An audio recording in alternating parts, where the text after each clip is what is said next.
Finally अपने को 2 अप्रैल को रामायणा मूवी का ग्लिम्स कह लीजिए, ट्रेलर कह लीजिए, टीजर कह लीजिए, देखने को मिला। तो मैं इसको तो एक ट्रेलर ही कहना चाहूंगा भाई साहब।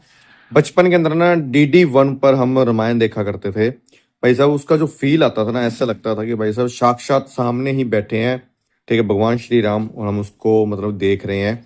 ठीक है, अलग ही मजा आता देखने में। ठीक है। और उसके बाद में मतलब कि इसके ऊपर काफी सारी फिल्में आई हैं।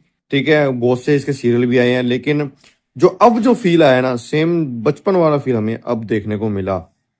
रणवीर कपूर का श्री राम वाला लुक जो सामने आया ना भाई साहब, देखने में जो सुकून मिल रहा है, वही चेहरे पे सुकून उनके, वही तेज तरार। ठीक है, जो मतलब कि एक्चुअल में श्री राम का जो करेक्टर है ना, उन्होंने जो पकड़ा है ना भाई साहब, जबरदस्त लग रहा है। मतलब फील ही नहीं हुआ कि भाई साहब रणवीर कपूर को देख रहे हैं। मतलब कि DD1 पे जो रामायण का रोल करते थे, नाम मैं भूलो, शायद उनका नाम अरुण सर होना चाहिए। ठीक है, उन्होंने मतलब कि उसके बाद में अगर कोई लेगेसी को कैरी फॉरवर्ड करने वाले हैं ना, वो रणवीर कपूर ही कैरी फॉरवर्ड करने वाले हैं भाई साहब। बहुत जबरदस्त लग रहे हैं और जच भी रहे हैं उसके अंदर।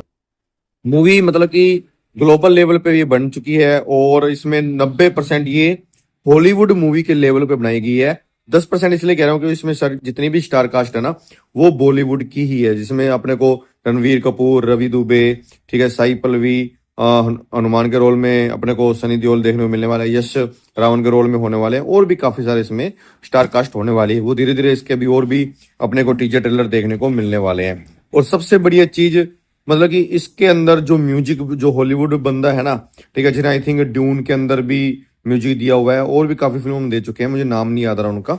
ठीक है, और AR रहमान सर का, इनका दोनों कोलैबोरेशन का इनका जो म्यूजिक कंपोजिशन इसके अंदर होने वाला है भाई साहब। मैं एम सो एक्साइटेड। यानी कि जितनी बार भी इसका म्यूजिक प्ले हुआ ना, एक तरह से गूज बम्प आ रहा था। उसके बाद में भाई साहब जब श्री राम जी का लुक सामने आया, उनका रथ का जो लुक है, ठीक है, तांडव क्रिएचर उसके अंदर जो दिखाए गए हैं, बर्फीला वाला जो इलाका है जहाँ पे फाइट सीन चल रहा है, वो वाला सीन, यहाँ तक कि रावण सर का रावण सर नहीं, रावण का जो पुष्पक विमान, यानी कि सेम मतलब कि एक पुष्प होता है ना, जैसे पुष्प की पंखुड़ियां खिलती हैं, वैसे उसमें दिखाया गया भाई साहब। मतलब कि हाथों में ना गूज बम्प आ गए थे। एक सीन ऐसा था जब श्री राम और रवि दुबे सर, लक्ष्मण सीता नाव पे जा रही है और राम की आवाज आ रही है ना भाई साहब, मतलब कि गदगद होने लगा था, अजीब सा गूज बम्प आने लग गया था भाई साहब। मुझे तो काफी मजा आया।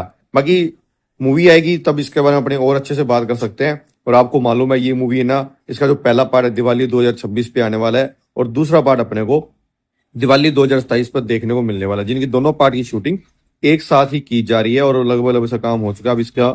अब ये लोग अपनी मार्केटिंग पर ध्यान देने वाले हैं कि हमें इनकी मार्केटिंग किस तरह से करनी चाहिए। लेकिन इसका जो भी अपने सामने प्रेजेंटेशन आई है, वो उसके लिए आई एम सो एक्साइटेड। इसके ऊपर देखो स्टोरी सेम वही है जो सगी हम हमेशा से देखते आ रहे हैं। ठीक है, नया इन्होंने आई थिंक ना ही कुछ किया हो तो ही अच्छा है।